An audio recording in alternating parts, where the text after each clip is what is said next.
Friends, welcome to my channel. ನನ್ನ channel ನೋಡೋಕೆ ಮುಂಚೆ ಲೈಕ್ ಮಾಡಿ, ಶೇರ್ ಮಾಡಿ, ಸಬ್ಸ್ಕ್ರೈಬ್ ಮಾಡಿ. ಇವತ್ತಿನ ಸ್ಪೆಷಲ್ ಏನು ಅಂತ ಅಂದರೆ, ನನ್ನ ಮಗಳ ಹ್ಯಾಪಿ ಬರ್ಡೇ. ಅವಳಿಗೆಲ್ಲ ವಿಶ್ ಮಾಡಿ. ಮತ್ತು ಇವತ್ತು ಸ್ಪೆಷಲ್ ಆಗಿರುತ್ತೆ.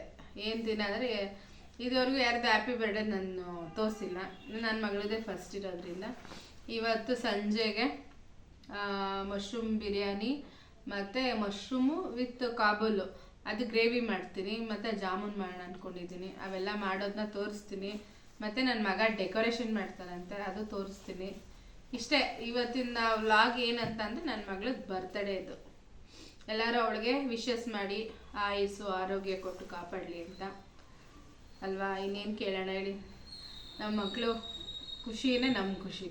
ಅವಳಿಗೋಸ್ಕರನೇ ಎಲ್ಲ ಮಾಡ್ತಾ ಇರೋದು. ನೀವು ನಮಗೆ ವಿಶಸ್ ತಿಳಿಸಿ. ಹಿಂಗೆ ವಾಚ್ ಮಾಡ್ತಾರಿ. ಮುಂದೆ ಏನು ನಡೆಯುತ್ತೆ ಅಂತ ನಿಮ್ಗೆ ವಿಡಿಯೋ ತೋರಿಸ್ತೀನಿ. ಓಕೆನಾ? ನೋಡಿ, ಕ್ಲೀನ್ ಮಾಡೋಕ್ಕೆ ಸ್ಟಾರ್ಟ್ ಮಾಡ್ಕೊತಾ ಇದ್ದೀವಿ. ಗೊತ್ತಲ್ಲ ಹೇಗಿರುತ್ತೆ ಆ ಜಾಗ ಅಂತ. ಎಲ್ಲ ತುಂಬ ದಿವಸ ಆದಮೇಲೆ ಅದೆಲ್ಲ ತೆಗ್ದು ಕ್ಲೀನ್ ಮಾಡಬೇಕು. ಅಲ್ಲೇ ಡೆಕೋರೇಷನ್, ಇನ್ನು ಬೇರೆ ಎಲ್ಲೂ ಜಾಗ ಮನೆ ಸೆಟ್ ಆಗೋಲ್ಲ. ಅದಕ್ಕೋಸ್ಕರ ಅಲ್ಲಿ ಕಿಟಕಿ ಇದೆಯಲ್ಲ, ಅವೆಲ್ಲ ತೆಗ್ದು ಅದ್ರ ಜೊತೆಗೆ ನನ್ನ ಮಗಳು ಖುಷಿ ಬೇರೆ ಎಲ್ಲ ನಾನು ಹೆಲ್ಪ್ ಮಾಡ್ತೀನಿ ಅಂತ. ಅವಳಿದ್ರೆ ಅರ್ಧ ಕೆಲಸ. ಆದ್ರೂ ಕುತ್ಕೊಂಬ ನೀನು ಸೋಫಾ ಮೇಲೆ, ನಾನು ಮಾಡ್ತೀನಿ, ನಾನು ಗುಡಿಸ್ತೀನಿ. ನೋಡಿ, ಅಷ್ಟಕ್ಕೆಲ್ಲ ತುಂಬ ಡಸ್ಟ್ ಇತ್ತು. ತುಂಬ ಬುಕ್ಸು, ಚೇರ್ ಎಲ್ಲ ಅಲ್ಲೆಲ್ಲ ಇಟ್ಟಿದ್ರು.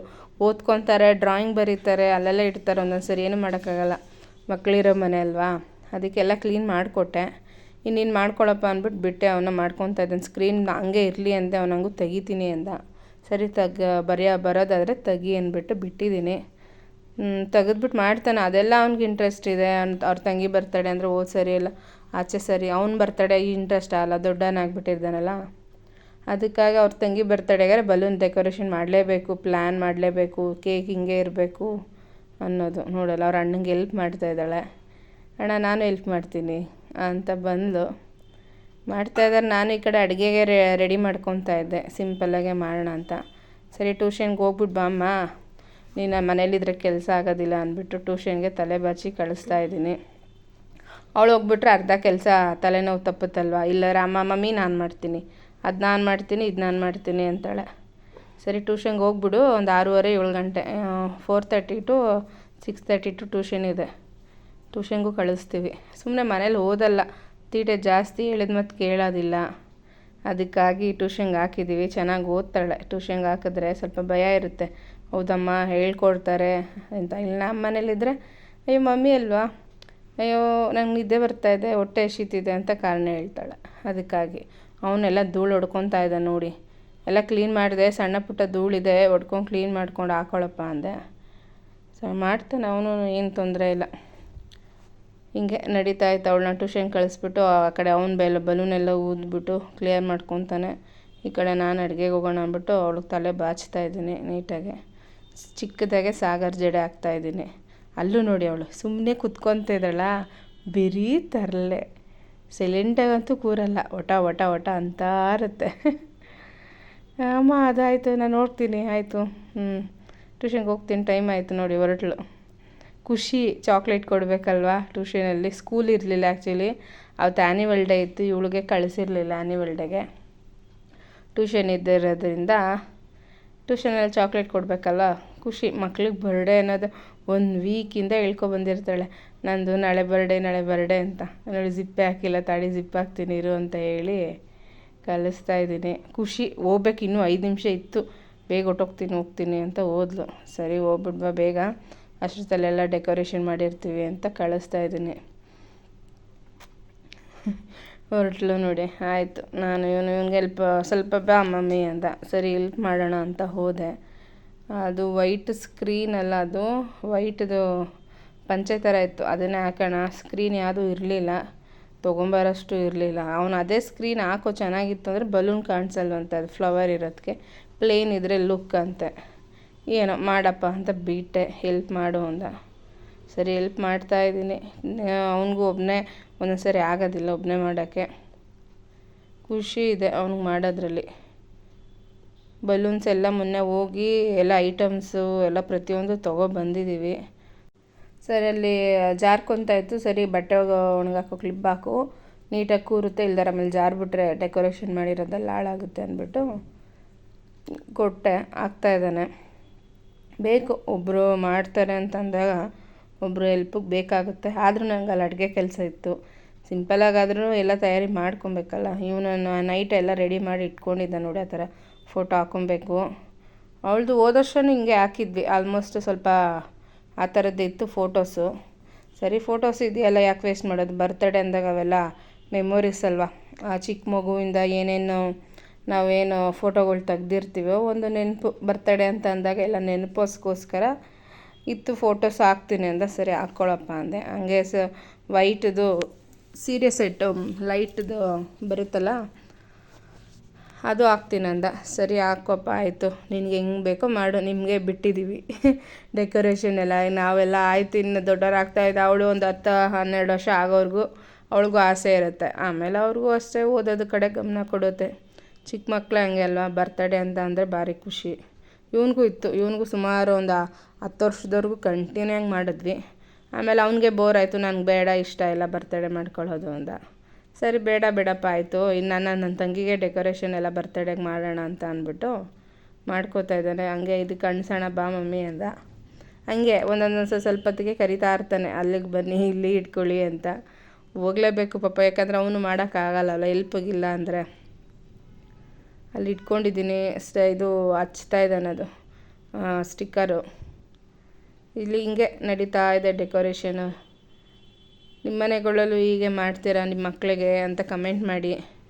ಮಕ್ಕಳು ಬರ್ಡೇ ಮಾಡೋದೆಲ್ಲ ಅರ್ಧ ಖುಷಿ ಇರುತ್ತೆ. ಎಷ್ಟೇ ಕಷ್ಟ, ನೋವು, ಬೇಜಾರು ಎಲ್ಲ ಇದ್ರೂ ಇದರಲ್ಲೆಲ್ಲ ಮರಿಬೋದು ಮಕ್ಕಳು ಖುಷಿ ನೋಡಿಕೊಂಡು. ಇಲ್ಲಾಂದರೆ ಅವ್ರಿಗೆ ಬರ್ತಡೇ ನಮಗೇನೇ ಕಷ್ಟ ನೋವು ಇರಲಿ, ಬರ್ತಡೇ ಅಂತ ಮಾಡಲೇಬೇಕು ಮಕ್ಕಳಿಗೆ. ಅವಕ್ಕೆ ಬಟ್ಟೆ ತೊಗೊಡ್ಲೇಬೇಕು, ಮಾಡಲೇಬೇಕು. ನೋಡಿ ತೋರಿಸ್ದೆ, ಅದು ಸ್ಕ್ರೀನ್ ಎಲ್ಲ ರೆಡಿ ಆಯ್ತಲ್ಲ, ಬಲೂನ್ ಓದಕ್ಕೆ ರೆಡಿ ಮಾಡ್ಕೊಳ್ಳೋಣ ಅಂದ್ಬಿಟ್ಟು ಎಲ್ಲ ತೆಗಿತಾ ಇದ್ದಾನೆ. ಪರ್ಪಲ್ ಕಲರು ಮತ್ತು ಆಫ್ ವೈಟು, ಒಂಥರ ಕ್ರೀಮ್, ತುಂಬ ವೈಟ್ ಇರಲಿಲ್ಲ, ಸ್ವಲ್ಪ ಗೋಲ್ಡ್ ಕಲರ್ ಟೈಪ್ ಬಂತು, ಲೈಟ್ ಗೋಲ್ಡ್ ಥರ. ಈಗ ಊದ್ತಾ ಇದ್ದಾನೆ. ಆಮೇಲೆ ಪಕ್ಕದವ್ರೊಬ್ಬರು ಬಂದರು, ಅವನು ಒಬ್ಬನೇ ಮಾಡ್ತಿದ್ನಲ್ಲ ಅಂದ್ಬಿಟ್ಟು ನಮ್ಮ ಫ್ರೆಂಡ್ ಒಬ್ಬರು ಮಮತಾ ಅಂತ ಬಂದರು. ಅವರೆಲ್ಲ ಹಚ್ಚು, ನಾನು ಊದ್ ಕೊಡ್ತೀನಿ, ಎಲ್ಲ ನಿನ್ನ ಡೆಕೋರೇಷನ್ ಮಾಡ್ಕೊ ಅಂತ ಹೇಳಿ ಅವರು ಹೆಲ್ಪ್ ಮಾಡಿಕೊಟ್ರು. ಹೀಗೆ ನಡೀತಾ ಇತ್ತು ಕೆಲಸಗಳು. ಇವನಿಗೆ ಇಂಟ್ರೆಸ್ಟ್ ಇದೆಯಲ್ಲ, ಅದಕ್ಕಾಗಿ. ನೀವು ನಿಮ್ಮ ಮನೆಗಳಲ್ಲಿ ನಿಮ್ಮ ಮಕ್ಕಳು ಹಿಂಗೆ ಮಾಡ್ತಾರಾ ಅಂತ ಕಮೆಂಟ್ ಮಾಡಿ ತಿಳಿಸಿ ಅಲ್ವಾ. ಸರಿ, ನೋಡೋಣ ಬನ್ನಿ ಏನು ಮಾಡೋದು ನಾವು. ಈಗ ಮೊದಲಿಗೆ ಜಾಮೂನ್ ಮಾಡೋಣ, ಆಮೇಲೆ ಬೇರೆ ತೋರಿಸ್ತೀನಿ. ಈಗ ಸರಿ, ಜಾಮೂನ್ ಮಾಡೋಣ. ಈಗ ಒಂದು ಪಾತ್ರೆ ಇಟ್ಕೊಂಡು ಸಕ್ಕರೆ ನೀವು 1/4 kg ಹಾಕ್ಕೊಳ್ಳಿ, ಅರ್ಧ kg ಹಾಕ್ಕೊಳ್ಳಿ, ಅದು ಮುಳುಗುವಷ್ಟು ನೀರು ಹಾಕ್ಕೊಳ್ಳಿ. ನಾನು ಅಳತೆ ಮಾಡೋದು ಇಷ್ಟೇ, ತುಂಬ ನಾನೇನು ಅದರಷ್ಟೇ ಇರಬೇಕು ಅಂತಂದೇನಿಲ್ಲ. ಒಂದು ಮುಳುಗುವಷ್ಟು ನೀರು ಹಾಕ್ಕೊಂಡ್ರೆ ಸಾಕು, ಹದವಾಗಿ ಪಾಕ ಬರುತ್ತೆ. ಇಲ್ಲ 1ಕ್ಕೆ 2 ನೀರು, 1 ಬೌಲು ಸಕ್ಕರೆ ಅಂತ ಅಂದರೆ 2 ಬೌಲ್ ನೀರು, ಆ ಲೆಕ್ಕದಲ್ಲಿ ಹದ ಮಾಡಿ ನೀಟಾಗಿ ಪಾಕ ತಗೊಳ್ಳಿ. ನನ್ನ ಮಗಳಿಗಂತೂ ಜಾಮೂನ್ ಫೇವ್ರೇಟು. ಅದಕ್ಕೋಸ್ಕರ ಫಸ್ಟು ಜಾಮೂನ್ ಮಾಡಿ ಇಟ್ಬಿಟ್ರೆ ಅದು ಪಾಕ ಎಲ್ಲ ಹೀರ್ಕೊಬೇಕಲ್ಲ, ಅದಕ್ಕೆ. ಸರಿ, ನಾನು ಸ್ವಲ್ಪ ಕ್ವಾಂಟಿಟಿಲೇ ಮಾಡ್ತಾಯಿದ್ದೀನಿ. ಒಂದು 100 ಗ್ರಾಮ್ ಏನು 150 ಗ್ರಾಮ್ ಏನೋ ಅನಿಸುತ್ತೆ ತಂದಿದ್ರು. ಹಾಲು ಮೊದಲೇ ಕಾಯಿಸಿ ಇಟ್ಕೊಂಡಿದ್ದೆ, ಹಾಲಲ್ಲೇ ಕಲಿಸ್ಕೊಬೇಕದು. ಹಾಲಲ್ಲೇ ಕಲಿಸಿದ್ರೆ ಜಾಮೂನ್ ಟೇಸ್ಟಾಗಿ ಬರುತ್ತೆ. ಕೆಲವರು ನೀರಲ್ಲಿ ಕಲಿಸ್ತಾರೆ, ಆದರೆ ಜಾಮೂನ್ ಕಲಿಸಿದ್ರೆ ಅದು ಹಾಲಲ್ಲೇ ಕಲಿಸಿದ್ರೆ ಟೇಸ್ಟ್. ಯಾಕಂದರೆ ಕೋವಾ ಹಾಕಿರ್ತಾರೆ, ಅದರಿಂದ ನಾನು ಮೊದಲೇ ಕಲಿಸ್ಬೇಕಲ್ಲ ಅಂದ್ಬಿಟ್ಟು ಹಾರಕ್ಕೆ ಇಟ್ಬಿಟ್ಟಿದ್ದೆ. ಯಾವ ಥರ ಕಲಿಸ್ಕೊತಾ ಇದ್ದೀನಿ ನೋಡಿ ನೀವು. ಕೈಗೆ ಅದು ಅಂಟಬೇಕದು ತುಂಬ ಗಟ್ಟಿಯಾಗಿ. ಈಗ ಕಲಿಸ್ಕೊಂಬಿಟ್ರೆ ನೆಂದರೆ 5 ನಿಮಿಷ ತುಂಬ ಗಟ್ಟಿಯಾಗುತ್ತೆ, ಅದು ಕೈಗೆ ಕಚ್ಕೊತಾ ಇರಬೇಕು. ಅಲ್ಲಿ ಅಷ್ಟು ಒಂದು 10 ನಿಮಿಷ ಬಿಡಿ, ಜಾಸ್ತಿ ಹೊತ್ತು ಬೇಡ. ನೋಡಿ ಇದರಲ್ಲಿ ಪಾಕ ಹಿಂಗೆ ಆಗಿದೆ, ಗಟ್ಟಿಯಾಗಿದೆ. ಸ್ವಲ್ಪ ತೆಳೆ ಪಾಕ, ಎಳೆ ಪಾಕ ಬರುತ್ತೆ ಅಲ್ಲ, ಆ ಥರ. ಇದಕ್ಕೆ ಸ್ವಲ್ಪ ಸಕ್ಕರೆಯಲ್ಲಿ ಏಲಕ್ಕಿ ಪೌಡ್ರು ಮಾಡಿ ಹಾಕ್ಬೋದು, ಇಲ್ಲ ಏಲಕ್ಕಿ ಕೈ ಕುಟ್ಬಿಟ್ಟು ಹಾಕ್ಕೊಬೋದು. ನಾನು ಸ್ವಲ್ಪ ಪೌಡ್ರ್ ಮಾಡಿ ಇಟ್ಕೊಂಡಿದ್ದೆ, ಇನ್ನೊಂದು ಯಾವುದೋ ಸ್ವೀಟ್ ಮಾಡಬೇಕು ಅಂದ್ಕೊಂಡು ಅದನ್ನೇ ಹಾಕ್ಕೊತಿದ್ದೀನಿ. ಸಕ್ಕರೆ ಜೊತೆ ಸ್ವಲ್ಪ ಮಿಕ್ಸ್ ಮಾಡಿದ್ದೆ ನೋಡಿ, ಅದನ್ನೇ ಹಾಕ್ಕೊತಾ ಇದ್ದೀನಿ. ಸಾಕು, ಇಲ್ಲಿಗೆ ಪಾಕ ಮುಗೀತು. ಕ್ಲೋಸ್ ಮಾಡೋಣ. ನೋಡಿ, ಅದು ಹಾಕಿದ್ಮೇಲೆ ಸ್ವಲ್ಪ ಇದು ಬರುತ್ತೆ, ಬೇಕಾದ್ರೆ ಸೋಸ್ಕೊಂಬಿಡಿ. ಅದು ಸಕ್ಕರೆದಲ್ಲಿ ಸ್ವಲ್ಪ ಒಂದೊಂದು ಸರಿ ಧೂಳು ಗಲೀಜೆಲ್ಲ ಬರುತ್ತೆ. ಮತ್ತು ಇದು ಏಲಕ್ಕಿ ಪೌಡ್ರ್ ಹಾಕಿದ್ನಲ್ಲ, ಅದರದ್ದು ಎಲ್ಲ ಏನಂತಾರಪ್ಪ, ಅದು ಎಲೆ, ಅದ್ರ ಏಲಕ್ಕಿದೆಲ್ಲ ಸಿಪ್ಪೆ ಥರ ಬರ್ತಾಯಿತ್ತು. ಸರಿ ಬಿಡು, ಆಮೇಲೆ ಬೇಕಾದ್ರೆ ಸೋರಿಸ್ಕೊಳ್ಳೋಣ ಅಂದ್ಬಿಟ್ಟು ಸುಮ್ಮನಾದೆ. ಈಗ ಇದು ರೆಡಿ ಇದೆ. ನೆಕ್ಸ್ಟು ಹಿಂಗೆ ಅದು ಆಲ್ಮೋಸ್ಟು ನೆಂದಿರುತ್ತೆ. ನೀವೇನೇ ಮಾಡಿದ್ರೆ ಜಾಮೂನು ಇಟ್ಟು ಕೈಗೆ ಅಂಟ್ಕೊಳ್ಳೋಂಗೆ ಕಲಸಿಡಿ ಯಾವತ್ತೂ ಅಷ್ಟೇ. ತುಂಬ ಗಟ್ಟಿಯಾಗಿ ಕಲಿಸ್ಕೊಂಬಿಟ್ರೆ ಕ್ರ್ಯಾಕ್ಸ್ ಬಿಟ್ಕೊಂಬಿಡುತ್ತೆ. ಸರಿ, ಬಾಣಲಿ ಇಟ್ಬಿಟ್ಟು ಎಣ್ಣೆ ಕಾಯೋಕ್ಕಿಡೋಣ. ಎಣ್ಣೆ ಕಾಯೋ ಅಷ್ಟರಲ್ಲಿ ಸ್ಮಾಲ್ ಉಂಡೆನ ನೀಟಾಗಿ ಕ್ರ್ಯಾಕ್ ಇಲ್ಲದಂಗೆ, ಅಂದರೆ ನಾವೇನು ಸಾಫ್ಟಾಗಿ ಕಲಸಿರ್ತೀವಲ್ವ ಅದಕ್ಕೆ ಅದು ಕ್ರ್ಯಾಕ್ ಬಿಡೋಲ್ಲ. ನಾವು ಸ್ಟಾರ್ಟಿಂಗಿಗೆ ಗಟ್ಟಿಯಾಗಿ ಕಲಿಸ್ಬಿಟ್ರೆ ನಾವು ತುಂಬ ಒತ್ತಿ ಏನದು ರೌಂಡ್ ಮಾಡೋಕ್ಕೆ ಕಷ್ಟ ಆಗುತ್ತೆ. ಅದರಿಂದ ನೋಡಿ ಸಾಫ್ಟಾಗಿದೆ ಇದು, ನೋಡಿ ಈ ಥರ ಬಂದಿದೆ. ನಾನು ಆವಾಗೆ ಕೈ ಅಂಟುತ್ತಿತ್ತು, ಈಗ ಅಂಟಲ್ಲ, ಅಂದರೆ ನೀಟಾಗಿದೆ ಅಂತ. ಫುಲ್ಲು ನೀಟಾಗಿ ನಾದ್ಕೊಳ್ಳಿ. ಚೆನ್ನಾಗೆ ನಾದ್ಕೊಂಡು ಒಂದೊಂದೇ ಬಾಲ್ಸ್ ಮಾಡಿಕೊಂಡು ಎಣ್ಣೆ ಒಂದು ಮೀಡಿಯಮ್ ಹದದಲ್ಲಿ, ತುಂಬ ಜೋರಲ್ಲಿ ಬೇಡ, ಒಂದು ಮೀಡಿಯಮ್ ಹದದಲ್ಲೇ ಇಟ್ಕೊಳ್ಳಿ. ಅದರಿಂದ ಅದು ಕಾಯ್ತಾ ಇರಲಿ. ಇದು ಉಂಡೆ ಮಾಡ್ಕೊಬಿಡೋಣ ಅಂತ ರೆಡಿ ಮಾಡ್ತಾಯಿದ್ದೀನಿ. ನೋಡಿ, ಹಿಂಗೆ ಪ್ರೆಸ್ ಮಾಡಿ ಉಂಡೆ ಕಟ್ಟಿ. ಜಾಮೂನ್ ಬರ್ದಿದ್ದವ್ರಿಗೆ ಇದೊಂದು ಟ್ರಿಕ್ಸ್ ಅಂದ್ಕೊಳ್ಳಿ. ನೀಟಾಗಿ ಪ್ರೆಸ್ ಮಾಡಿ ಉಂಡೆ ಮಾಡಿದಾಗ ಅದು ಕ್ರ್ಯಾಕ್ಸ್ ಬಿಡಲ್ಲ. ನೋಡಿ, ಕ್ರ್ಯಾಕ್ಸ್ ಎಲ್ಲೂ ಬಿಟ್ಟಿಲ್ಲ, ಒಂದೂ ಹೊಡೆದಿಲ್ಲ. ಒಂದೊಂದು ಸರಿ ನೀವು ನಂಬ್ತೀರ, ಏನಾರು ಮಾಡಬೇಕು ಅಂತಂದಾಗೆ ಯಾವಾಗಾರ ಏನಾರು ಆಗುತ್ತೆ. ಭಯದಿಂದನೇ ಮಾಡ್ತಾಯಿದ್ದೆ, ಏನಾರು ಹೆಚ್ಚು ಕಮ್ಮಿ ಆಗ್ಬೋದು, ಇಲ್ಲ ಕ್ರ್ಯಾಕ್ಸ್ ಬಿಡುತ್ತೆ ಅಂತ. ನಿಜ ಹೇಳ್ತೀನಿ, ಒಂದೂ ಹೊಡೆದಿಲ್ಲ.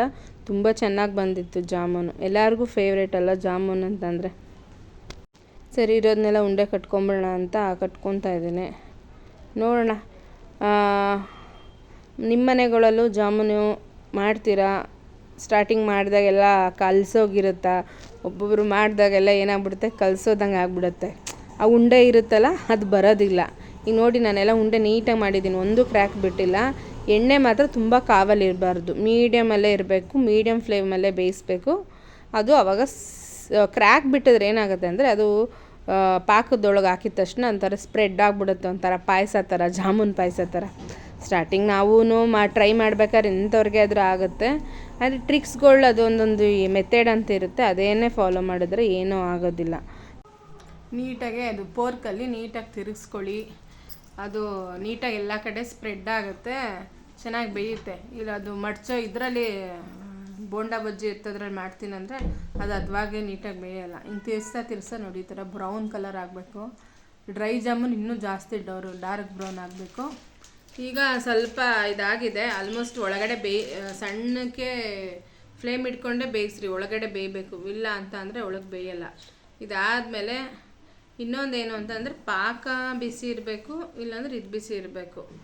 ಅದು ಹಾಕ್ಬಿಟ್ಟೆ, ಅದೊಂದು ಕ್ಲಿಪ್ಪಿಂಗ್ ಮಿಸ್ ಆಗಿದೆ ಅಷ್ಟೇ. ಅದು ಹಾಕ್ಮೇಲೆ ಪಾಕಕ್ಕೆ ಹಾಕ್ಕೊಂಡ್ರೆ ರೆಡಿ ಆಗುತ್ತೆ ಜಾಮೂನ್. ತೋರಿಸ್ತೀನಿ. ಮತ್ತು ಈ ಕಡೆ ಮಶ್ರೂಮ್ ಬಿರಿಯಾನಿ ಮಾಡ್ಕೊಳ್ಳೋಣ ಅಂದ್ಬಿಟ್ಟು ಎಣ್ಣೆ ಹಾಕ್ಬಿಟ್ಟು ಪಲಾವ್ ಐಟಮು, ಸೋಂಪು, ಚಕ್ಕೆ ಲವಂಗ, ಪಲಾವ್ ಎಲೆ, ಕಲ್ಲುವ, ಚಕ್ರ ಮೊಗ್ಗು ಎಲ್ಲ ಹಾಕ್ಕೊಂಡು, ಕಸೂರಿ ಮೇಥಿ ಅದೆಲ್ಲ ಹಾಕ್ಕೊಂಡು ಈರುಳ್ಳಿ ಹಾಕಿ ಫ್ರೈ ಮಾಡ್ತಾಯಿದ್ದೀನಿ. ಎಲ್ಲ ಫಾಸ್ಟಾಗಿ ಮಾಡ್ಕೊತಾ ಇದ್ದೀನಿ, ನೋಡೋಣ ಇಲ್ಲಂದರೆ ಟೈಮ್ ಆಗಿಬಿಡುತ್ತಲ್ಲ ಅಂತ. ಮತ್ತು ಶುಂಠಿ, ಬೆಳ್ಳುಳ್ಳಿ, ಹಸಿಮೆಣ್ಸಿನ್ಕಾಯಿ ಅಷ್ಟು ಪೇಸ್ಟನ್ನು ರುಬ್ಬಿದ್ದೆ, ಅದನ್ನು ಹಾಕ್ಕೊತಾ ಇದ್ದೀನಿ. ಸಿಂಪಲ್ಲಾಗೆ ಮಶ್ರೂಮ್ ಬಿರಿಯಾನಿ. ಇದು ನಾನ್ ವೆಜ್ ತಿಂದಿದ್ದಾಗೆಲ್ಲ ಇದು ರುಚಿಯಾಗಿರುತ್ತೆ, ತೊಂದರೆ ಇಲ್ಲ. ಕಾರ್ತಿಕ್ ಮಾಸ ಇದ್ದಿದ್ದರಿಂದ ಅದೇ ಮಾಡ್ಕೊಂಡಿದ್ದು. ಚೆನ್ನಾಗಿ ಫ್ರೈ ಆಗ್ತಾಯಿದೆ.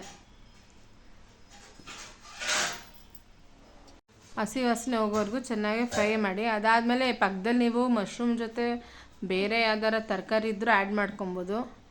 ನಾನು ಯಾವುದು ಸ್ವಲ್ಪ ವೆಜಿಟೇಬಲ್ಲು ಹಾಕಿದ್ದೆ ಸ್ವಲ್ಪ, ಯಾಕಂದರೆ ಬರೀ ಮಶ್ರೂಮೇ ಆದರೆ ಸಿಗೋದಿಲ್ಲ ಅನ್ನೋ ಕಾರಣಕ್ಕೆ ಸ್ವಲ್ಪ ಆ್ಯಡ್ ಮಾಡ್ಕೊಂಡಿದ್ದೆ. ಇದು ಪುದೀನ ಮತ್ತು ಸ್ವಲ್ಪ ಕೊತ್ತಂಬರಿ ರುಬ್ಬಕ್ಕೂ ಹಾಕ್ಕೊಂಡಿದ್ದೆ. ಮತ್ತು ಫ್ರೈ ಮಾಡಿದಾಗ ಹಾಕ್ಕೊಂಡ್ರೆ ಇನ್ನೂ ಚೆನ್ನಾಗಿ ಫ್ಲೇವರ್ ಬಿಟ್ಕೊಳ್ಳುತ್ತೆ ಅಂತ. ಅದೆಲ್ಲ ಆದಮೇಲೆ ಸ್ವಲ್ಪ ಅದಕ್ಕೆ ಅರಿಶಿನ ಹಾಕ್ಕೊಳ್ಳಿ. ಸ್ವಲ್ಪ ಅರಿಶಿನ ಹಾಕ್ಕೊಂಡು ಅದನ್ನು ಸ್ವಲ್ಪ ಮಿಕ್ಸ್ ಮಾಡಿ. ಯಾಕಂದರೆ ಸ್ವಲ್ಪ ಗ್ರೀನ್ ಕಲರ್ ಬೇಕು ಅಂದರೆ ಸ್ವಲ್ಪ ಅರಿಶಿನ ಹಾಕಲೇಬೇಕು, ಇಲ್ಲಾಂದರೆ ಜಾಸ್ತಿ ಅಷ್ಟು ಕಲರಾಗಿ ಬರೋದಿಲ್ಲ. ನಾನೆಷ್ಟು ಮಶ್ರೂಮ್ ಏನು ತೊಳೆದಿಟ್ಕೊಂಡಿದ್ದೆ ಅದನ್ನು ಹಾಕ್ಕೊತಾ ಇದ್ದೀನಿ. ವೆಜಿಟೇಬಲ್ ಹಾಕ್ಕೊಬೋದು, ಅಂದರೆ ಮಶ್ರೂಮ್ದು ಪಲಾವೇ ಬೇರೆ ಥರ, ವೆಜಿಟೇಬಲ್ ಪಲಾವ್ ಮಿಕ್ಸು ಪಲಾವೇ ಬೇರೆ ಥರ ಇರುತ್ತೆ. ಅದಕ್ಕೆ ಬೇಡ ಅಂತ ಸ್ಕಿಪ್ ಮಾಡಿದ್ದೀನಿ. ಮಶ್ರೂಮ್ದೇ ಇರಲಿ, ಮಶ್ರೂಮ್ ಬಿರಿಯಾನಿ ಅಂತ ಅಂದಾಗ ಮಶ್ರೂಮ್ದೇ ಇರಬೇಕಲ್ವ. ಸ್ವಲ್ಪ ರುಚಿಗೆ ತಕ್ಕಷ್ಟು ಸಾಲ್ಟ್ ಹಾಕ್ಕೊಂಡೆ. ಇಲ್ಲಿ ಕೊತ್ತಂಬರಿ, ಪುದೀನ, ಟೊಮೆಟೊ ಮೂರೂ ನೀಟಾಗೆ ಪೇಸ್ಟ್ ಮಾಡ್ಕೊಂಡಿದ್ದೀನಿ. ಅದು ಸಣ್ಣಕ್ಕೆ ನಾನೇನು ಹಚ್ಚಾಕೊಂಡಿಲ್ಲ. ಈ ಥರ ಹಾಕೊಂಡಾಗ ಅದಕ್ಕೆ ಪಲಾವ್ಗೆ ಗ್ರೇವಿ ಥರನೂ ಥಿಕ್ನೆಸ್ ಬರುತ್ತೆ. ಆಮೇಲೆ ಬಾಯಿಗೂ ಯಾವುದೂ ಸಿಗಲ್ಲ. ಮಕ್ಕಳೆಲ್ಲ ಟೊಮೊಟೊ ಎಲ್ಲ ಎತ್ತಿಡಬೇಕು, ಸೈಡ್ಗೆ ಹಾಕ್ಬಿಡ್ತಾರೆ. ಟೊಮೊಟೊ ಸ್ಮ್ಯಾಶ್ ಆಗೋರು ಕಾಯಬೇಕು ಅನ್ನೋದೇನೂ ಇಲ್ಲ. ಆರಾಮಾಗೆ ಹಾಕ್ಕೊಳ್ಳಿ. ಇದಕ್ಕೆ ಸ್ವಲ್ಪ ಮೊಸರು ಆ್ಯಡ್ ಮಾಡ್ತಿದ್ದೆ, ಸ್ವಲ್ಪ ಟೇಸ್ಟ್ ಚೇಂಜ್ಗೆ. ಜನ ಚೇಂಜ್ಗೆ ಹೇಳ್ತಾರಲ್ಲ ಹಾಗೆ ಸ್ವಲ್ಪ ಮೊಸರು ಹಾಕ್ಕೊತಾ ಇದ್ದೀನಿ, ಬಿರಿಯಾನಿದಲ್ಲಿ ಮಾಡಬೇಕಲ್ಲ ಅಂತ. ಅದು ಚೆನ್ನಾಗಿ ಕುದೀಲಿ. ಕುದಾಗ ಸ್ವಲ್ಪ ಗರಂ ಮಸಾಲ ಮತ್ತು ಸ್ವಲ್ಪ ಧನಿಯಾ ಪುಡಿ, ಸ್ವಲ್ಪ ಚಿಲ್ಲಿ ಪೌಡ್ರ್, ಅಂದರೆ ಮಿಕ್ಸ್ ಸೈಡ್ ಇತ್ತು ನಮ್ಮದು, ಅದೇ ಹಾಕ್ಕೊಂಡಿದ್ದೆ. ಸ್ವಲ್ಪ ಚಿಲ್ಲಿ ಪೌಡ್ರ್ ಹಾಕ್ಕೊಳ್ಳಿ. ಎಲ್ಲ ನೀಟಾಗಿ ಮಿಕ್ಸ್ ಮಾಡಿ. ಇದೇ ಟೈಪೇನೆ ಆಲ್ಮೋಸ್ಟ್ ಬಿರಿಯಾನಿ ಅಂದರೆ ಒಂದೇ ಥರ ಬರುತ್ತೆ. ಒಂದೊಂದು ಡಿಫ್ರೆಂಟಲ್ಲೂ ಒಂದೊಂದು ಚೇಂಜಸಲ್ಲೂ ಸ್ವಲ್ಪ ರುಚಿ ಬೇರೆ ಬರುತ್ತೆ ಅಷ್ಟೇ. ಅಷ್ಟು ಬಿಟ್ಟರೆ ಯಾವುದೂ ಇಲ್ಲ. ನಾನ್ ವೆಜ್ ಮಾಡಿದ್ರು ಒಂದೇ ಥರ, ವೆಜ್ ಮಾಡಿದ್ರು ಒಂದೇ ಥರ. ನೀವು ಇದಕ್ಕೆ ಆಲೂಗೆಡ್ಡೆ ಪನ್ನೀರ್ ಹಾಕ್ತೀನಿ ಅಂದರೂ ಸೇಮ್ ಮೆಥಡೆ. ಸ್ವಲ್ಪ ಏನಿಲ್ಲ, ಪನ್ನೀರನ್ನ ರೋಸ್ಟ್ ಮಾಡ್ಕೊಬೇಕು ಹಾಕ್ಕೊಬೇಕು ಅಂತ. ಈಗ ನಾನು ನೋಡಿ ಬಿಸಿನೀರು ಹಾಕ್ಕೊತಾ ಇದ್ದೀನಿ, ಪಕ್ಕದಲ್ಲಿ ಇಟ್ಟಿದ್ದೆ. ಇನ್ನೊಂದು ಏನಾಯಿತು ಅಂದರೆ ಹಿಂಗೆ ಮಾತಾಡ್ಕೊಳ್ತಾ ಪಕ್ಕದಲ್ಲಿ ಫ್ರೆಂಡ್ ಬಂದಿದ್ರು, ಮಾತಾಡ್ಕೊಂಡು ಮಾಡ್ತಾ ಒಂದು ಲೋಟ ನೀರು ಹೆಚ್ಚಿಗೆ ಹಾಕ್ಬಿಟ್ಟಿದ್ದೆ. ಯಾವಾಗೂ ಮಿಸ್ಸೇ ಆಗ್ತಾ ಇರಲಿಲ್ಲ ಫ್ರೆಂಡ್ಸ್. ಚೆನ್ನಾಗಿ ಬರ್ತಾಯಿತ್ತು ಉದುದ್ರಾಗೆ. ಹೇಳಿದ್ನಲ್ಲ, 2 ಲೋಟ ಅಕ್ಕಿಗೆ 4 ಲೋಟ 3 ಲೋಟ ಹಾಕಿದ್ರೆ ಫುಲ್ ಉದುದ್ರಾಗಿ ಬರುತ್ತೆ. ಮ್ಯಾಕ್ಸಿಮಮ್ 4 ಲೋಟ. 3 ಯಾಕೆ ಹಾಕ್ತೀವಿ ಅಂದರೆ ಟೊಮೊಟೊ ಪುದೀನದಲ್ಲೆಲ್ಲ ನಾವು ರುಬ್ಬಿಟ್ಕೊಂಡಿರ್ತೀವಲ್ಲ, ಅದರಲ್ಲೇ ಸ್ವಲ್ಪ ನೀರಿನಂಶ ಇರುತ್ತೆ ಅಂದ್ಬಿಟ್ಟು 3 ಹಾಕ್ಕೊತಾ ಇದ್ದೆ. 2 ಲೋಟ ಅಕ್ಕಿಗೆ 3 ಹಾಕ್ಕೊತಾ ಇದ್ದೆ. ಇದೇನಾಯಿತು, ಅಲ್ಲೇ ಪಕ್ಕದಲ್ಲಿ ಮಾತಾಡ್ತಾಯಿದ್ರು ನಮ್ಮ ಫ್ರೆಂಡು. ಅಲ್ಲಿ ನನ್ನ ಮಗ ಬೇರೆ ಕರಿತಿದ್ನ, ಅಲ್ಲಿಗೆ ಹೋಗ್ತಾ ಬರ್ತಾ ಇದ್ದ ಗಾಬ್ರಿಲಿ ಏನು ಮಾಡಿಬಿಟ್ಟಿದ್ದೀನಿ, 1 ಲೋಟ ಆಲ್ಮೋಸ್ಟ್ 1 ಲೋಟ ಜಾಸ್ತಿನೇ ಹಾಕ್ಬಿಟ್ಟಿದ್ದೀನಿ ಅನಿಸುತ್ತೆ. ಅಂದರೆ ಟೇಸ್ಟ್ ಚೆನ್ನಾಗಿತ್ತು. ಸ್ವಲ್ಪ ಏನಾಗಿತ್ತು ಅಂದರೆ ಮುದ್ದೆ ಥರ ಆಗ್ಬಿಟ್ಟಿತ್ತು. ಗೊತ್ತಲ್ಲ, ನೀರು ಜಾಸ್ತಿ ಆದರೆ ಇನ್ನೇನಾಗುತ್ತೆ ಹೇಳಿ, ಮುದ್ದೆನೇ ಆಗೋದು. ಟೇಸ್ಟ್ ಮಾತ್ರ ಚೆನ್ನಾಗಿತ್ತು. ಹಂಗೆ ನಂತರ ನೀವು ಮಾಡ್ಕೊಂಬಿಡಿ, ಅದವಾಗಿ ನೀಟಾಗಿ ಹಾಕ್ಕೊಳ್ಳಿ. ಅಂದರೆ ಅಡುಗೆ ಮಾಡೋ ವಿಧಾನ ಒಂದೇ, ನೀರು ಹೆಚ್ಚು ಕಮ್ಮಿ ಆಗೋಯ್ತಲ್ಲ, ಅದಕ್ಕೇನು ಹೇಳ್ತೀರಾ ಅಲ್ವಾ. ಅದಕ್ಕೆ ಚೆನ್ನಾಗಿ ಕುದೀತಾ ಇದೆ. ನಾನು ಸುಮಾರು 4 ಲೋಟ ಅಕ್ಕಿ ಹಾಕಿದ್ದೆ. 4 ಲೋಟ ಹಾಕಿದ್ದಿದ್ರೆ 7:15 ಹಾಕಬೇಕಾಯ್ತು. ನಾನೇನು ಮಾಡಿದ್ದೀನಿ, ಮಾತಾಡ್ಕೊಂಡು 8 ಮೇಲೆ 9 ಹಾಕ್ಬಿಟ್ಟಿದ್ದೀನಿ. ಅದಕ್ಕಾಗಿ ಮುದ್ದೆ ಬಂದಿದ್ದು. ಇಲ್ಲಾಂದರೆ ಪಾತ್ರೆಯಲ್ಲೇ ಅದವಾಗಿ ಮಾಡ್ಕೊಂಡಿದ್ದಿದ್ರೆ ಸ್ವಲ್ಪ ನೀರಾರ ತೆಗಿಬೋದಾಯಿತು. ನಾನು ಕುಕ್ಕರಲ್ಲಿ ಬೇಗ ಆಗುತ್ತಲ್ವ ಅಂತ ಅಂದ್ಬಿಟ್ಟು ಮಾಡೋಕ್ಕಿಟ್ಬಿಟ್ಟಿದ್ದೀನಿ. ಅಯ್ಯೋ, ಯಾವತ್ತೂ ಇಲ್ಲದೆ ಇರೋದು ಇದೇ ಟೈಮ್ಗಳಲ್ಲೇ. ಏನಾರ ಬೇರೆ ಟೈಮಲ್ಲಿ ಮುದ್ದೆ ಮಾಡಿದ್ರೂ ತಲೆ ಕೆಡಿಸ್ಕೊಳ್ಳೋಂಗಿಲ್ಲ. ಈ ಥರ ಫಂಕ್ಷನ್ ಇದ್ದಾಗ ಮುದ್ದೆ ಮಾಡಿಬಿಟ್ರೆ ಅಯ್ಯಯ್ಯೋ, ಅಡುಗೆ ಇಷ್ಟೆಲ್ಲ ಕಷ್ಟಪಟ್ಟು ಅಡುಗೆ ಮಾಡಿದರೆ ಮುದ್ದೆ ಆಗೋಯ್ತಲ್ಲ ಅನ್ನೋ ಫೀಲ್ ಆಗ್ತಾ ಇರುತ್ತೆ. ರುಚಿ ಇದ್ರೂ ಉದುದ್ರಾಗಿಲ್ವಲ್ಲ, ಅದು ಮುದ್ದೆ ಥರ ಕನ್ಸಿಸ್ಟೆನ್ಸಿ ಇದೆಯಲ್ಲ ಅಂತ ಬೇಜಾರಾಗ್ತಾ ಇರುತ್ತೆ. ಅದು ಬಿಟ್ಟರೆ ಗ್ರೇವಿ ಮಾಡಿದ್ದೆ, ಜಾಮೂನು ಇತ್ತಲ್ಲ ರುಚಿಯಾಗಿತ್ತು, ಎಲ್ಲ ಥರನೂ ಸೂಪರಾಗಿತ್ತು. ನೀವು ಮನೇಲಿ ಟ್ರೈ ಮಾಡಿ, ಸರಿನಾ. ಹಂಗೆ ನಾನು ಅಕ್ಕಿ ನೀರು ಕುದೀತಾ ಬಂತು. ಸರಿ, ಅಕ್ಕಿ ತೊಳೆದಿಟ್ಕೊಂಡಿರೋದನ್ನ ಹಾಕ್ಬಿಟ್ಟು ಮುಚ್ಚಳ ಹಾಕಿ 2 ವಿಜಿಲ್ ಸಾಕು. ನಾನಿದು 10 ಲೀಟ್ರಲ್ಲಿ ಕುಕ್ಕರಲ್ಲಿ ಮಾಡ್ತಾ ಇರೋದು. ಸುಮಾರು ಇದು 10ರಿಂದ 15 ಜನದವರೆಗೂ ತಿನ್ಬೋದು. 10 ಜನ ಅಂದ್ಕೊಳ್ಳಿ. ಹೊಟ್ಟೆ ತುಂಬ ತಿಂತೀನಿ ಅಂತ ಅಂದರೆ ಮ್ಯಾಕ್ಸಿಮಮ್ 10ರಿಂದ 12 ಜನ. ಎಲ್ಲ ವೆರೈಟಿ ಇದ್ದರೆ ಏನು ತೊಂದರೆ ಇಲ್ಲ. ನಾನು ಆಮೇಲೆ ಅದಕ್ಕೆ ಮಶ್ರೂಮ್ದು ಮತ್ತು ವೆಜಿಟೇಬಲ್ ಗ್ರೇವಿ ಮಾಡಿದ್ದೆ. ಅದು ಚಪಾತಿ ಮಾಡ್ಕೊಂಡಿದ್ವಿ. ಸ್ವಲ್ಪ ಅದು ಎಲ್ಲದಕ್ಕೂ ಬಿರಿಯಾನಿ ಅಂತಂದರೆ ಒಂದೇ ಥರ ಆಗ್ಬಿಡುತ್ತೆ, ಡಿಫ್ರೆಂಟಾಗಿ ಅನಿಸಲ್ಲ ಅಂದ್ಬಿಟ್ಟು ಪಕ್ಕದಲ್ಲೇ ನೋಡಿ ರೆಡಿ ಮಾಡಿ ಇಟ್ಕೊಂಡಿದ್ದೆ. ಎಲ್ಲ ಮಸಾಲೆ ಎಲ್ಲ ರೆಡಿ ಮಾಡಿ ಇಟ್ಕೊಂಡಿದ್ದೀನಿ ಆರಲಿ ಅಂತ. ಇದು ಕುದೀತಾ ಇದೆ. ಸಾಲ್ಟ್ ಎಲ್ಲ ನೋಡಿಕೊಂಡು ನೀವು ಮುಚ್ಚಿಡಿ ನೀಟಾಗೆ. ನಿಮ್ಗೆ ಇನ್ನೊಂದು ಸ್ವಲ್ಪ ಖಾರ ಬೇಕು ಅನಿಸಿದ್ರೆ ಚಿಲ್ಲಿ ಪೌಡ್ರ್ ಹಾಕ್ಕೊಳ್ಳಿ. ನಂಗೆ ಸ್ವಲ್ಪ ಸಾಲ್ಟ್ ಕಮ್ಮಿ ಅನ್ನಿಸ್ತು. ಸರಿ, ಸ್ವಲ್ಪ ಸಾಲ್ಟ್ ಹಾಕಿ ನೀಟಾಗಿ ತಿರುಗಿಸೋಣ. ಕುದಿ ಬರೋರ್ಗೂ ಅಷ್ಟೇ, ಯಾವುದೇ ಆದರೂ ಅಷ್ಟೇ, ಕುದಿ ಬರೋಕ್ಕೆ ಮುಂಚೆನೇ ಮುಚ್ಚಳ ಹಾಕಬೇಡಿ. ಇನ್ನೊಂದು ಸ್ವಲ್ಪ ನೋಡಿ ಮಿಸ್ಸಾಗಿ ಕಮ್ಮಿ ಅನಿಸ್ತೇನೋ ಅಂದ್ಬಿಟ್ಟು ನೀರು ಹಾಕ್ಬಿಟ್ಟೆ. ಹಿಂಗೆ ಮಾತಾಡ್ಕೊಂಡು ಹಾಕ್ತೆ ಫ್ರೆಂಡ್ಸ್, ಏನಿಲ್ಲ. ಯಾಕಾದರೂ ಒಂದೊಂದ್ಸರಿ ಡಿಸ್ಟರ್ಬೆನ್ಸ್ ಆಗಿಬಿಡುತ್ತೆ, ಮಾತಾಡೋದು ಬೇಡ ಅಂತ ಹುಷಾರಾಗಿ ನೀರು ಆ್ಯಡ್ ಮಾಡಿದ್ದೆ. ಅದು ಏನೋ ಆಗೋಗುತ್ತೆ, ಬೇಕಂತಲೇ ಮಾಡೋದು ನೋಡಿ. ತಿರ್ಗಾ ಅಂದೆ ನಾನು, ಅದೇನೋ ಮಾತಾಡ್ಕೊಂಡು ಒಂದೊಂದ್ಸರಿ ಅಡುಗೆ ಮಾಡ್ಕೊಳ್ತಾ ಡಿಸ್ಟರ್ಬೆನ್ಸ್ ಆದರೆ ಹಿಂಗೆ ಆಗೋದು ನೋಡಿ. ನಿಮ್ಮಲ್ಲೂ ಯಾವಾಗಾರು ಹಿಂಗೆ ಆಗಿದೆಯಾ? ಏನಾರ ಫಂಕ್ಷನ್ಸ್ಗಳಲ್ಲಿ ನಿಮ್ಮ ಮನೇಲಿ ಹಿಂಗೆ ಬೇರೆ ಟೈಮಲ್ಲಿ ಚೆನ್ನಾಗೇ ಮಾಡ್ತೀರಾ, ಆ ಟೈಮಲ್ಲಿ ಹಂಗೆ ಏನಾರು ಅದ್ಗೆಟ್ಟುತ್ತಾ ಅಂತ ನಂಗೆ ಕಮೆಂಟ್ ಮಾಡಿ. ಹಂಗಾಗಿ ಹಿಂಗಾಯಿತು. ನೆಕ್ಸ್ಟ್ ಇದು ವಿಜಿಲ್ ಆಗಲಿ ಅಂತ ಬಿಟ್ಟೆ. ಮತ್ತಿದು ಗ್ರೇವಿಗೆ ರೆಡಿ ಮಾಡಿ ಇಟ್ಕೊಂಡಿದ್ದೆ, ನೋಡಿರ್ತೀರ ನೀವು ಮಶ್ರೂಮ್ದೆಲ್ಲ ತೋರಿಸಿದ್ದೀನಿ ಆಲ್ರೆಡಿ. ಪನ್ನೀರ್ ವೆಜ್ ಕುರ್ಮಾ ಅಂತ ಸೇಮ್ ಏನೇನು ಚೇಂಜಸ್ ಇಲ್ಲ. ಅದ್ರಲ್ಲಿ ಪನ್ನೀರ್ ಆ್ಯಡ್ ಮಾಡಿದ್ದೆ, ಇದು ಮಶ್ರೂಮ್ ಆ್ಯಡ್ ಮಾಡಿದ್ದೀನಿ ಅಷ್ಟೇ, ಇನ್ನೇನು ನಾನು ಹಾಕ್ಕೊಂಡಿಲ್ಲ. ಬೇಕಾದ್ರೆ ನಂದು ಡಿಸ್ಕ್ರಿಪ್ಷನ್ ಬಾಕ್ಸಲ್ಲಿ ಚೆಕ್ ಮಾಡಿ ಇರುತ್ತೆ ಪನ್ನೀರದ್ದು ಅದು ಬೇಕಾದ್ರೆ ಇನ್ನೊಂದು ಸಲ ತೋರಿಸ್ತೀನಿ. ಗಡ್ಬಿಡಿಲಿ ಎಲ್ಲನೂ ತೋರಿಸ್ಬೇಕು ಅಂತ ಅಂದರೆ ಇಟ್ಕೊಂಡಿರ್ಬೇಕು, ಕೆಲಸನೂ ಹಂಗೆ ಇರುತ್ತೆ. ಎಲ್ಲ ಒಬ್ಬಳೇ ಮಾಡಿಕೊಂಡು ಹಚ್ಕೊಂಡು ಮಾಡಬೇಕು ಅಂದರೆ ಅದರಲ್ಲೂ ಗೊತ್ತಲ್ಲ ಟೈಮ್ 5 ಗಂಟೆ ಏನೋ ಸ್ಟಾರ್ಟ್ ಮಾಡಿದ್ದು ಅನ್ಸುತ್ತೆ ನಾನು. 7 ಗಂಟೆ 8 ಗಂಟೆ ಅಷ್ಟರಲ್ಲಿ ಆ ಕಡೆ ಡೆಕೋರೇಷನ್ ನಡೀತಾ ಇದೆ, ಈ ಕಡೆ ಇಲ್ಲೂ ಮಾಡಬೇಕು ಅಂದಾಗ ಕಷ್ಟ ಆಗುತ್ತೆ. ಅದಕ್ಕಾಗಿ ಒಂದೊಂದು ಸ್ಕಿಪ್ ಆಗಿರ್ಬೋದು, ಏನು ಅಂದ್ಕೋಬೇಡಿ. ಆದರೆ ಸೇಮ್ ಯಾವ ಮೆಥಡಲ್ಲೂ ನಾನು ಮಾಡಿಲ್ಲ. ಪನ್ನೀರ್ ಹಾಕೋ ಬದಲು ಮಶ್ರೂಮ್ ಹಾಕಿದ್ದೀನಿ. ಇದಕ್ಕೆ ಚಪಾತಿ ಅಷ್ಟೇ, ಇನ್ನೇನಿಲ್ಲ. ನಿಮ್ಮನೆಲ್ಲೂ ಹೀಗೆ ಮಾಡ್ತೀರಾ ಗ್ರೇವಿ ಅಂತ ನಾನು ಕಮೆಂಟ್ ಮಾಡಿ. ಬೇರೆ ಮಶ್ರೂಮಲ್ಲಿ ಮಂಚೂರಿ ಎಲ್ಲ ಮಾಡ್ತೀವಿ, ಡಿಫ್ರೆಂಟಾಗಿರುತ್ತೆ. ಆದರೆ ಅದು ಸ್ವಲ್ಪ ಕ್ರಿಸ್ಪಿನೆಸ್ ಕಮ್ಮಿ ಮಶ್ರೂಮಲ್ಲಿ.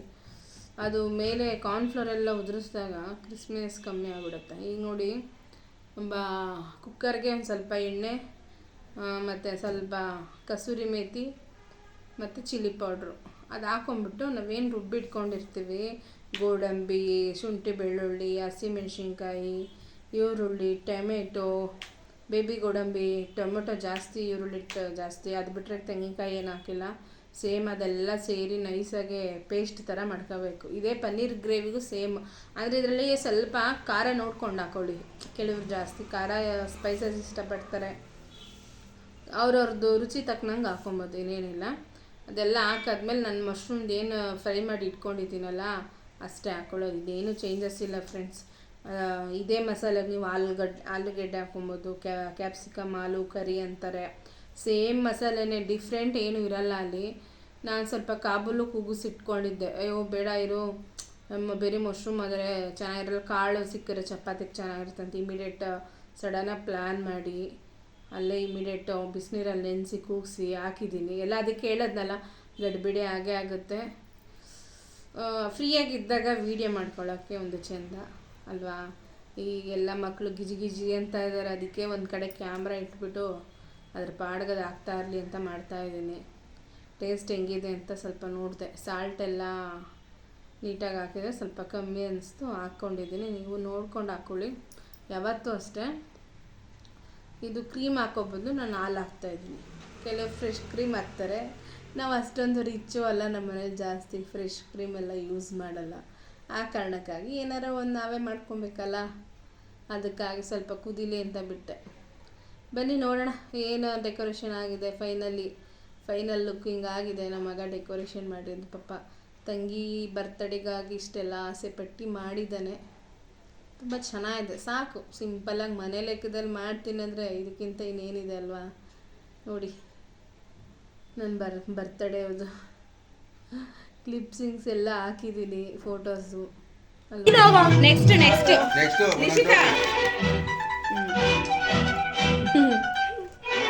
ಚಾರು ಕಣ್ಮುಚ್ಚಿ ಈಗ ಆನಾಗೈತ್ಕೊಳೋ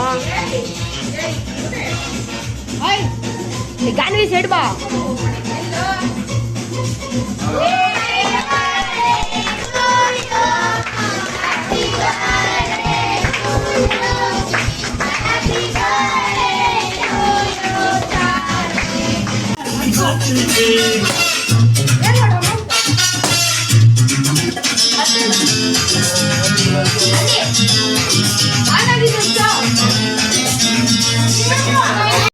ನೋಡಿ ನಮ್ಮಣ್ಣ ಕೇಕ್ ತಿನ್ನಿಸ್ತಾ ಇದ್ದಾನೆ. ಈ ಕಡೆ ಇರೋದು ನಮ್ಮ ಅತ್ತಿಗೆ. ಹಿಂಗೆ ಬರ್ತಡೇ ಸಿಂಪಲ್ಲಾಗೆ ಕ್ಯೂಟಾಗಿ ಆಯಿತು ಅನ್ಕೊಂತೀನಿ. ನೋಡಿ ನಮ್ಮ ಅಣ್ಣನ ಮಗ, ನಮ್ಮ ಅತ್ತಿಗೆ ಅವರೆಲ್ಲ ತಿನ್ನಿಸ್ತಾ ಇದ್ದಾರೆ. ಹಿಂಗೆ ಅದಾದ್ಮೇಲೆ ನಮ್ಮ ಹುಡುಗ ಸರ್ಪ್ರೈಸ್ ಗಿಫ್ಟ್ ಕೊಟ್ಟ. ಏನಂತಂದ್ರೆ ಗೊತ್ತಿರಲಿಲ್ಲ, ಮಾಡಿದ್ವಿ ಬಂದಿದ್ದೆ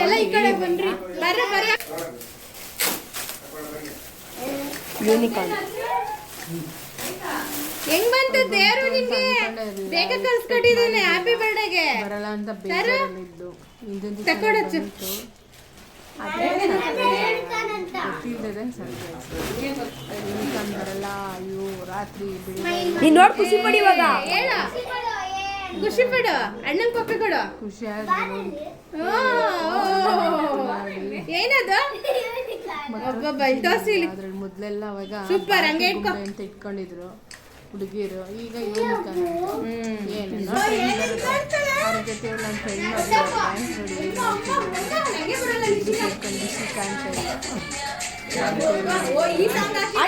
ಸ್ಕೂಲ್ ಆ್ಯನಿವಲ್ ಡೇ ಇದ್ದಂತೆ ಡ್ಯಾನ್ಸ್.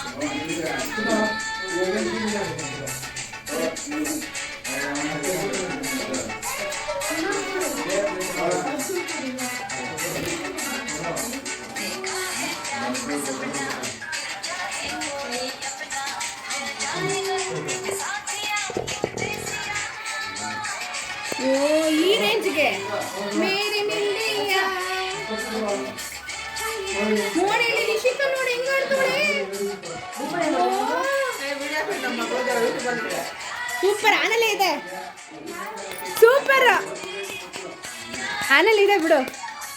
ಸರಿ ನೀನು ಅವಳು ಒಂದು ಹಾಡು ಹಾಕೋಣ. ಇದಾಕಣ ಈಗ ಯಾವ್ದು ಟ್ರೆಂಡ್ ಆಡೋದು ಯಾವ್ದು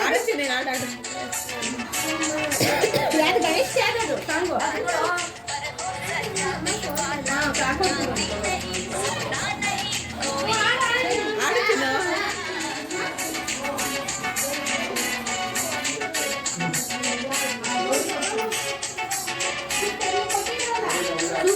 ಮಾಡು. ಪಾರ್ಟ್ನರ್ ಇರಬೇಕು, ಪಾರ್ಟ್ನರ್ ಕೈ ಹಿಡ್ಕೊಂಡು ಆಡೋದು.